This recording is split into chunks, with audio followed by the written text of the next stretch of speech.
galataa fi ilillee Waaqayyoof galchina Yesus Kiristoos maqaa isaa faarsina Waaqayyo guyyaa keenya eebbisee nuuf kenneera Gooftaa galatuu yoo naannu ga'eera.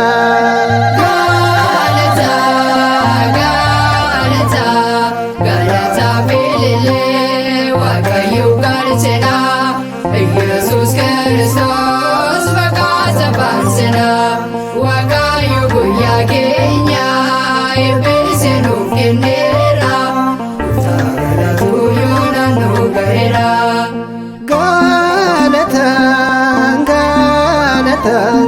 Galataa fi ilillee Waaqayyoof galchina Yesus Kiristoos maqaa isaa faarsina Waaqayyo guyyaa keenya eebbisee nuuf kenneera Gooftaa galatuu yoo naannu ga'eera.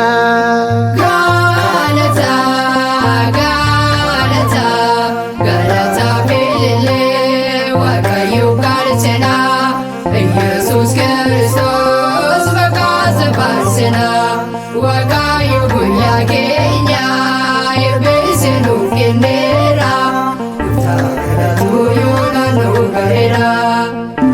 Dandaako Elshaadaayi maqaan kee abbaa gaafa rakkoo naaf ta'eef nagaan kee mormu soogomgomu balbala koo bantee firriyyuu naa buufnaan ati immoo nattaantee.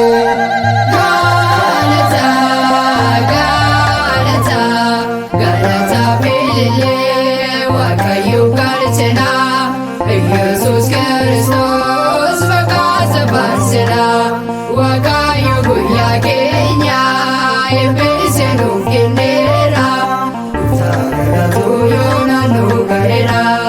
Baraan jiraata kun alfaaf omeegaadha dhimma kootuu muree atunda beekaadha ayyaantota taane ayyaana isaa uffanne mootummaa seexanaa kanumaaf tuffanne.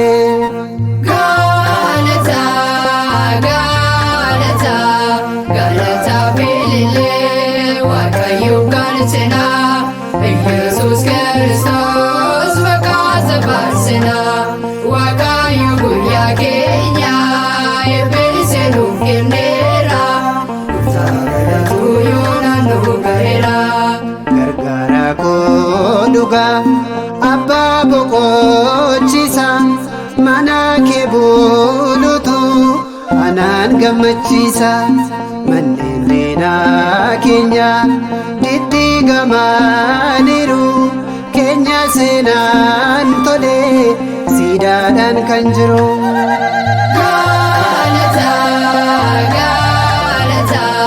Galataa fi ilillee Waaqayyoof galchina Yesus Kiristoos maqaa isaa faarsina Waaqayyo guyyaa keenya eebbisee nuuf kenneera Gooftaa galatuu yoo naannu ga'eera. Guyyaan keenya sidha ganaamniif galgalli harkaa keen baanama kan keenya balballi labsii du'aa jala ollee of kaalleerra tiksee gaarii qabnaaf bobbaanee galleerra.